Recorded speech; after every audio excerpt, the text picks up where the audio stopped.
안녕하세요. 최고다 최쌤입니다. 자, 오늘 수업 내용은 바로 바이러스라는 것에 대해서 공부할 겁니다.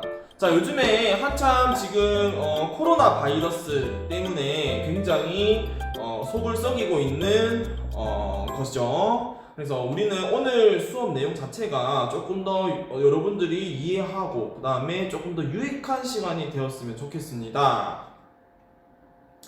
자, 그렇다면 먼저 바이러스라는 것은 무엇일까? 라는 것을 여러분들이 알고 있으셔야겠죠? 자, 보시면 무생물의 성질과 생물의 성질을 함께 가지고 있어서 생물과 무생물의 중간 형태를 우리는 바로 바이러스다 라고 이야기를 합니다. 자, 여기에서 여러분들이 기억해야 되는 키워드가 뭐냐면 생물이 가지는 특징과 그 다음에 생물이 아닌 무생물이 가지는 특징을 모두 가지고 있는 중간 형태의 물체, 또 생명체라고 보기에는 그렇지만 생물과 무생물의 중간 형태를 우리는 바로 바이러스다라고 이야기를 한다는 거예요. 즉, 이 말은 생물로 보기에도 애매하고 그렇다고 무생물로 보기에도 애매한 존재다라고 생각하시면 될 것 같아요. 자, 그렇다면 여러분들이 들어봤을 때 생물이 가지는 특징, 그 다음에 무생물이 가지는 특징이 무엇일까라는 것에 대한 궁금증이 형성이 되어야 되고 그 내용을 여러분들이 기억을 하고 있으셔야 됩니다. 자, 일단은 그 특징을 보기 전에 간단하게 그림을 한번 볼게요. 자, 여기에 나와 있는 왼쪽 그림은 바로 박테리오파지라고 불리는 바이러스입니다. 자, 나중에 뒤에서 배우겠지만 바이러스라는 존재는 독립적으로 살 수가 없어. 즉, 숙주라는 형태의 어떻게 기생하면서 살아가거든요. 그 박테리아라는 세균의 숙주를 삼아 살아가는 바이러스가 바로 박테리오파지입니다. 이렇게 생겼어요.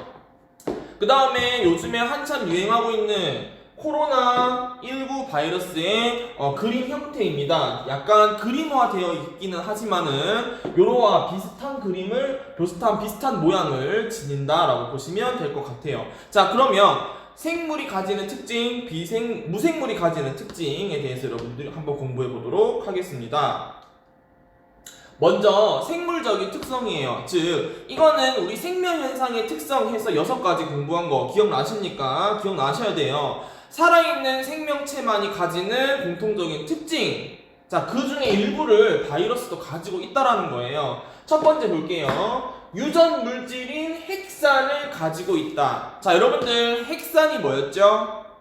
그렇죠. 바로 뉴클레오 엑시드라고 해서 핵 속에 들어있는 산성 물질을 우리는 바로 핵산이라고 했습니다. 자, 이 핵산은 크게 DNA도 있고요. RNA도 있는 것을 여러분들은 분명히 알고 있다. 그죠? 그래서 이 바이러스 또한 핵산을 가지고 있다. 즉, DNA를 가지고 있으면 DNA 바이러스, RNA를 가지고 있으면 RNA 바이러스로 분류를 하게 됩니다. 즉, DNA를 가지거나 RNA를 가진다라는 거겠죠. 유전 물질을 가진다. 그래서 생물은 유전 물질이 꼭 있어야 되잖아. 그런데 바이러스 또한 그런 유전 물질인 핵산을 가지고 있더라라는 겁니다.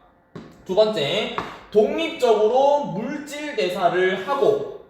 자, 독립적으로 물질 대사를 한다. 자, 우리 물질 대사 마찬가지 했죠? 대표적인 거 동화작용도 있었고요. 이화작용, 그에 관련된 예들이 여러 가지가 있었잖아. 그래서 살아있는 생물은 이렇게 물질 대사를 통해서 에너지를 생성하기도 하고 에너지를 소비하기도 하잖아요. 그런 것처럼 물질 대사를 할 수가 있고요. 자기 증식을 할 수 있다. 즉, 스스로 복제, 증식을 가능할 수 있다. 즉, 세포 분열을 통해서 개체수의 크기를 생장시켜 나가거나 또는 나의 세포수를 늘리는 그런 체세포 분열 또는 생식세포를 만들어내는 생식세포 분열, 그런 것처럼 자가 증식을 할 수 있다. 즉, 대표적인 예가 뭐가 있냐면 DNA를 복제시키는 거예요. 자, DNA를 복제시키는 거 마찬가지. 체세포 분열, 내가 가지고 있는 세포를 동등한 세포를 만들어내기 위해서는 그 세포가 가지고 있는 모든 것을 똑같이 복제해야 되는데 그 중에 대표적으로 핵산 또는 핵산에 속하는 DNA를 복제시키는 능력, 우리는 그것을 바로 자기 증식이라고 합니다.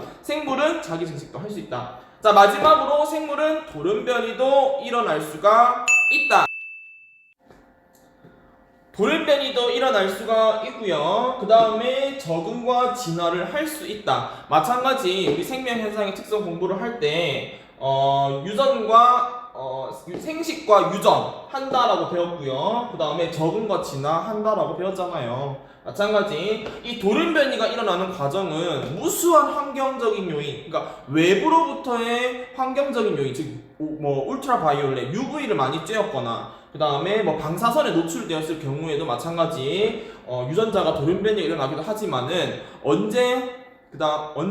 그 다음에 생식세포를 형성시킬 때 그 생식세포 분열, 즉 감수 분열이 일어나는 과정 속에서도 충분히 돌연변이가 형성될 수가 있습니다. 그래서 살아있는 생명체는 돌연변이가 충분히 일어날 수 있고요. 그 다음에 적응과 진화할 수 있다라는 거 여러분들 꼭 기억하셔야 됩니다. 자, 요 가진 특징, 요 특징을 누가 가진다고요? 바이러스도 가지고 있다라는 겁니다. 자, 그렇다면 반대로 무생물적인 특성 보도록 하겠습니다. 첫 번째, 바이러스는요, 세포의 형태가 없어요. 세포로 구성되어 있지 않아요. 자, 우리 생물적인 특성을 봤을 때 살아있는 생명체는 기본 단위가 뭐였습니까? 세포였잖아요. 그런데 바이러스는 세포 구조로 형성이 되지 않아요. 그래서 세포막도 없고요. 그 다음에 세포 소기관도 없습니다. 그게 바로 바이러스가 가지는 특징입니다. 두 번째, 자신의 효소가 없습니다. 그 말은 뭐예요? 효소가 없다. 물질 대사가 일어나기 위해서는 효소가 필요한데요. 얘는 자기 자신이 가지고 있는 효소가 없어요. 그러면 독립적으로 물질 대사를 할 수 없다라는 사실과 유추해서 연결해서 생각할 수가 있어요. 됐죠? 그래서 나오죠. 독립적으로는 물질 대사를 할 수 없다. 그러면 바이러스는 물질 대사를 독립적으로 하지 못하기 때문에 어떻게 해야 될까? 그렇죠? 숙주 형태로 숙주에 들어가서 숙주가 가지고 있는 효소를 이용해서 물질 대사를 하는 게 바로 바이러스의 특징입니다. 그 말은 무생물적인 특징을 가지고 있다는 거겠죠. 마지막으로 핵산과 단백질로 이루어진 결정체 상태이다라는 내용입니다. 자, 이 말은 뭐냐면 바이러스 자체가 핵산, 아까 말했죠, DNA 또는 RNA를 가지고 있고요. 그 외에 가지고 있는 물질이 바로 단백질이다라는 거예요. 자, 어디에서 시험 문제가 많이 나오냐면 주로 박테리오파지를 예로 많이 듭니다. 자, 우리는 이 것을 박테리오파지라고 하는데요. 아까 얘기했죠. 박테리아라는 세균에 기생해서 살아가는 바이러스를 박테리오파지라고 부르고 얘가 박테리오파지라고요. 이 부분을 바로 머리 부분이라고 하고요. 그 다음에 이 부분을 바로 꼬리 부분이라고 해요. 그래서 보통 수능이라던가 일반적인 내신 문제에서 바이러스의 형태의 그림이 나온다라고 하면 이 그림이 가장 많이 나옵니다. 자, 이 머리와 꼬리를 먼저 비교해 봤을 때요, 이 머리 속에는 당연히 여기 뭐가 들어있어요? 그렇죠, 바로 핵산이 들어있어요. 핵산. 아까 얘기했죠? 핵산은 DNA를 가질 수도 있고 RNA를 가질 수도 있다라고 했습니다. 자, 이 머리 부분에 핵산이 있고요. 이 핵산을 둘러싸고 있는 요 부위 있죠, 요 부위. 자, 요런 것을 우리는 다 껍데기라고 부르는데요. 이 껍데기는 무엇으로 구성되어 있다? 그렇죠, 단백질로 구성이 되어 있다라는 사실을 알 수가 있어요. 즉, 바이러스는 핵산, 단백질로만 구성되어 있는 물체다라고 생각하시면, 그렇게 이해를 하면 여러분들 이해하기가 조금 더 수월할 것 같아요. 됐죠? 자, 이렇게 보시면 될 것 같습니다. 자, 그 다음에 이 바이러스 특성을 좀 보면요, 아까 선생님이 설명한 거예요. 단백질 껍질 속에 핵산이 들어있는 단순한 구조다. 그 다음에 얘네도 주된 또 특징이 하나 더 있는데 뭐냐면 세균이라는 것보다, 그러니까 세균이라는 생명체 있죠. 세균은 대표적으로 원핵 생물에 속해 있는 생명체야. 그런데 그러한 세균보다도 어떻게 크기가 작습니다. 그래서 이 세균과 바이러스를 분리해내기 위해서는 세균 여과기라는 것을 통해서 세균과 바이러스를 함께 넣어버리면 바이러스가 세균보다 크기가 더 작기 때문에 어떻게 여과기를 통과 가능할까요? 통과를 못할까요? 그렇죠, 통과를 할 수가 있다. 왜? 세균보다 크기가 바이러스가 더 작기 때문이다. 자, 여기까지 별로 어려운 거 없습니다. 그래서 결론은 바로 바이러스라는 것은 생물이 가지는 특성, 그 다음에 무생물이 가지는 특성을 모두 가진 중간 형태다라는 거 기억하시고요. 생물이 가진 특성이 뭐가 있는지, 무생물이 가지고 있는 특성이 뭐가 있는지 그것을 비교해서 여러분들이 설명할 수 있으면 되겠습니다. 됐죠? 자, 여기서 더 추가적으로 한 가지가 뭐가 시험에 나올 수가 있냐면 바로 여기에 나올 수가 있어요. 자, 여러분들 HIV 들어봤나요? 자, 이 HIV는 마찬가지 에이즈를 유발시키는 바이러스의 이름을 우리는 바로 HIV라고 합니다. 그러니까 면역 결핍 증후군을 유발시키는 바이러스예요. 그래서 이 HIV 바이러스에 감염이 되게 되면 에이즈라는 질환을 유발시킬 수가 있는데요. 자, 이 HIV 바이러스는 하는 역할이 조금 특이한데 우리의 보통 이 사람이 감염이 되었을 때 면역 체계를 정상적으로 일어나지 못하게 하는 바이러스이기 때문에 에이즈라는 질병을 유발시킬 수 있다는 거죠. 자, 이 HIV라는 것은 바로 보조 T 림프구 또는 보조 T 세포라는 것을 파괴를 시키게 됩니다. 자, 여러분들 나중에 뒤에 이제 항상성 유지 파트 가시면 면역학을 공부를 하게 됩니다. 자, 그 면역 반응 과정 속에서 우리 나중에 뒤에서 배우게 될 건데 이 HIV라는 바이러스 자체가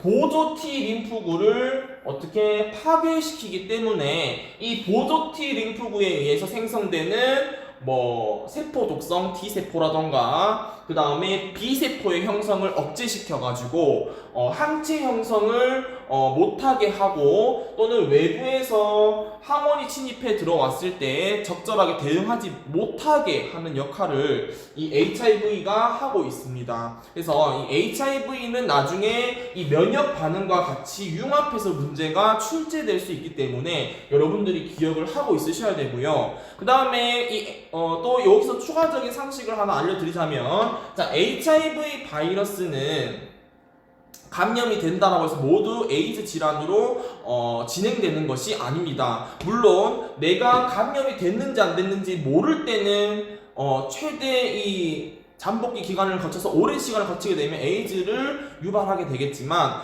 이 검사를 통해서 알게 되었을 경우 적절한 항생제, 즉 바로 항바이러스제죠.